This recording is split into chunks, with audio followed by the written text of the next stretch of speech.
Hello, वैसे मेरा नाम अभिषेक है और अभी अभी मैं आईपीएस क्लर्क का पेपर अपना दे के आया। तो मैं यहाँ पे अपना सेल्फ गिवन एग्ज़ाम एनालिसिस आपको बताऊंगा और कितने अटैम्प्ट मैंने किए, क्या गुड अटैम्प्ट है और बेसिकली पिछले 2 दिन में जो भी पेपर हुए हैं तो उससे अब मुझे क्या समझ में आया वो मैं आपको बता सकता हूँ।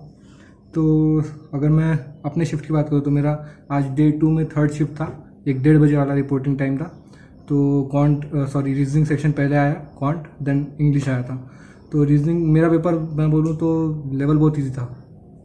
सही बता रहा हूँ कि जितना लोग बोल रहे थे कि डे 1 में जो दूसरी और तीसरी शिफ्ट जो मैथ्स और किसी में रीजनिंग थोड़ी लेंदी आ गई थी, उस हिसाब से मेरा शिफ्ट डेफिनेटली इजी था। जो कंपेयर कर सकते हो तो आप डे 1 का जो फर्स्ट शिफ्ट हुआ था लगभग वैसा वैसा था कुछ शिफ्ट था मेरा। तो रीजनिंग में बेसिकली चाइनीज़ कोडिंग आई थी और उसके बाद में मिसलेनियस में आपके इनइक्वालिटी भी आई थी। उसके बाद में 1-1 मार्क के क्वेश्चन आए थे जिसमें कि वेरियस वर्ड था, उसमें फॉरवर्ड बैकवर्ड वाले कितने अल्फ़ाबेट जो है वो एज अ आपके इंग्लिश अल्फ़ाबेट ऑर्डर में है वो बताना था। फिर एडवाइजरी एक वर्ड था, उसमें वॉवेल को मतलब नेक्स्ट अल्फ़ाबेट करके और कॉन्सोनेंट को प्रीवियस अल्फ़ाबेट करके कौन सा उसमें इंग्लिश अल्फ़ाबेटिकल ऑर्डर से बनता है वो बताना था। उसके बाद में एक वर्ड था रेज, RAGE और GER, 2 बन रहे थे, मतलब बताया था, मीनिंगफुल वर्ड वाला एक क्वेश्चन था। और पजल में बात करें तो फ्लैट फ्लोर पजल थी और सर्कुलर थी और लीनियर अरेंजमेंट थी। बहुत इजी था मतलब। तो रीजनिंग में मेरे अटेम्प्ट हुए हैं 32। ब्लड रिलेशन था एक 3 मार्क का, वो मैंने छोड़ दिया क्योंकि उसमें मुझे डाउट लग रहा था, क्योंकि उसमें ना नंबर ऑफ पर्सन पहले दिए ही नहीं थे, डायरेक्ट पैराग्राफ चालू कर दिया था और बनाना था। मैंने 30-40 सेकंड दिया और छोड़ दिया। अगर आपका बना है तो आप बताइएगा। उसके अलावा क्वांट की बात करें तो वेरी इजी पेपर, सिंप्लीफिकेशन बहुत ही ईजी आया था, फटाफट कैलकुलेशन हो रहे थे, रूट्स वगैरह थे, स्क्वायर भी थे लेकिन हो जा रहे थे। 5 मिसिंग नंबर सीधे थी जो कि square, cube, multiplication, addition, subtraction, ऐसे 5 थे, वो भी बहुत ईजी था। उसके बाद एक डी आया था बाइक और कार पे, number of bike and number of car, bar graph था और उस पर 5 क्वेश्चन थे। एक क्वेश्चन थोड़ा लेंदी था, बाकी 4 बहुत ईजी थे। सही लिटरली बता रहा हूँ, बहुत ईजी थे। उसके बाद में अरिथमेटिक की बात करें तो मैंने 7 की अरिथमेटिक के 3 छोड़े हैं। तो क्वांट में टोटल मेरा 32 अटैम्प्ट्स हुए हैं।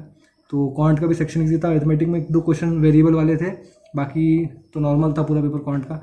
इंग्लिश भी बहुत इजी था। आरसी के 10 क्वेश्चन आए थे, जिसकी आरसी के क्वेश्चन थोड़े लेंदी थे। आरसी मुझे 8 से 9 मिनट लग गया इंग्लिश में, तो वो एक मैं बोल सकता हूँ। बाकी इंग्लिश का सेक्शन भी ऐसा कुछ टफ नहीं था, गलती तो हो ही जाती है। अगर मैं गलती की बात करूँ तो रीजनिंग मेरा एक गलत हो गया, 32 किए हैं, बट एक वो क्वेश्चन एडवाइजरी वाला गलत हो गया मेरा, और वो तभी समझ गया था मुझे, लास्ट क्वेश्चन वही कर रहा था मैं। उसके अलावा इंग्लिश में 2-3 गलत हो सकते हैं टोटल, इंग्लिश में 30 में से 30।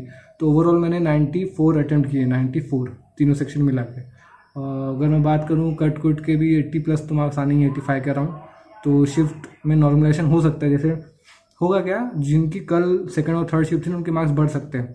बट गिरे पड़े हालत में मैं बोलता हूँ कोई भी शिफ्ट में 80 अटैम्प्ट तो करने चाहिए थे। कोई भी शिफ्ट हो, कौन से भी दिन की कोई भी शिफ्ट हो, 80 अटैम्प्ट तो गिरे पड़े हालत में हर शिफ्ट में करने चाहिए, जनरल कैटेगरी से अगर आप हो तो मिनिमम। और आज की शिफ्ट में तो 85 गुड अटैम्प्ट है। मैं बात करूँ तो 85 तक जिसने किया है जनरल कैटेगरी से, क्योंकि आप देखने वाले हो कि वैकेंसी लास्ट ईयर से आधी हो गई, तो डेफिनेटली कट ऑफ बढ़ने वाला है। हर स्टेट में वैकेंसी आधी हुई है, तो कट ऑफ बढ़ेगा नहीं तो भी कम तो नहीं होने वाला है। तो last year around 80 cut off थी हर स्टेट की, तो 80 मान के चलिए आप। और अटैम्प्ट इसलिए आपके 85 तक होने चाहिए।